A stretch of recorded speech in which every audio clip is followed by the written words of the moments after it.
Et ça là que Batouba Sepela, et puis Pépé Calé après ça qu'il a vraiment temps à s'exprimer quoi par rapport à mon fond sur la bêta. Et en gros ça là que bon comme il y a des commentations plus ça partit en pire Bakuba. Bah nous tout le monde attend sur la bourse na bêta na choc star na bêta na star. Donc en pire Pépé Calé a privilégié moi vraiment puis ça il a moi temps à s'exprimer c'est ça. Bon ce sont le Pépé Calé Pépé Calé des Souza tu aurais le connaître ça bien. Motema pesa ndoko ezanga fungola po fungola oya bara ya niye esika na tia yo haha ya niye na komili kukuma PDG makambo ya pati kofo nangana bakisa kotabia mena okokate des Souza boyo za fondation Empire Fondation na KVK kwenda vutuka kwenda boswana bon tout ça les mouvements ngam na fondateur en mouvement tout est vieux président pour azalaki quand même colonabiso tout Boeing 737 Boeing 737 vieux zoa kumbela masolo okizaki bereur vient kumbela makamna désordre tu es pour toi wa mouvement ekokufa bon vient on peut na oka soutien na peut ceux qui situation et on a Paris wa ba château rouge ba côté nyozo komona ba on neti matolu de papitex na kutana na château rouge ba mikolo de gaga wa kana non oui papitex azanae bango nyonso bana bango wingi pare aza soki na verse mais bapema kaka pema nde yalika bapema biso so tokontinue okima loko bapubo eza nano donc wingi aza na ye bon azoluka vi na ye ata mosu mpe akoma obeta ne kami moko kuna kotia wana bon je sais pas. Les ambassadeurs yango ozo botela ngo mbanda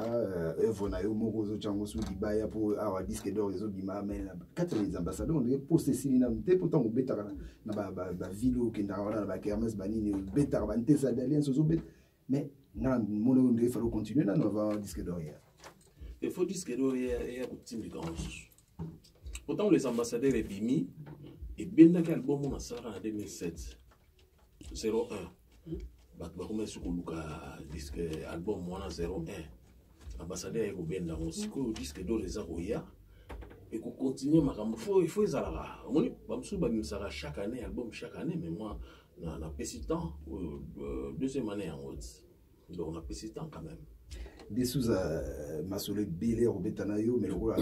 la radio tout comme pousse vers la fin et à entretien la vie de l'eau tu retenir que les ambassadeurs et Bima qui sera été en 2016 Siko disque d'or Zoya alors pour va contacter on a battu nous avons grâce à site internet na bisope www.radiocapi.net donc ils m'ont bazo landayo na intérieur Mubimba ya République démocratique du Congo bazoka moi mbula bunu sali et puis ba contacter on est non pour nous contacter ngai bon d'abord à partir de Facebook des Souza Santou bazonga numéro na phone ezali 06 63 27 52 51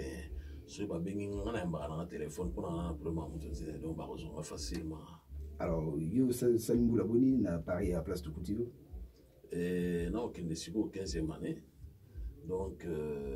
c'est ça quoi donc na aussi ça boulot sur les vidéos quand on mixé nazoya kutana na bande ona na kisasa siko olobi yango avant que na tunu yango les ambassadeurs ba monité 07 ba monaté à Wasco disque d'or donc il y a 3 albums à Bumbala Kinshasa pour représenter le public no ezelokuna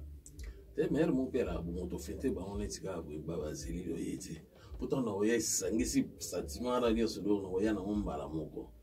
pourtant na oya pour album les ambassadeurs et aussi la rati les albums etika la libela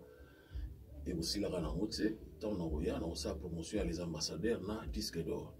mais il a dit que si vous avez la disque d'or pour appel les disque d'or appel et l'équipe tout ça dans studio dans le disque d'or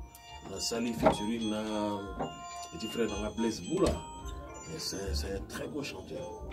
en tout cas on a appelé ça Kaiming na sepela na embanaye na bengaki et puis on a sali sous featuring na Redi Amisi d'ailleurs les ambassadeurs de Redi Mbaki. Donc on sali sous featuring na Redi Amisi ba yoka rumba ya solo solo à part wana ya onde na lobika les ambassadeurs ko yembo na yembi non na yemba bonte na chete mbete pour la yebi mais instrumentiste banane na banane babiti Kaima Doka Serge Kabangu Shida na basse na batterie simolo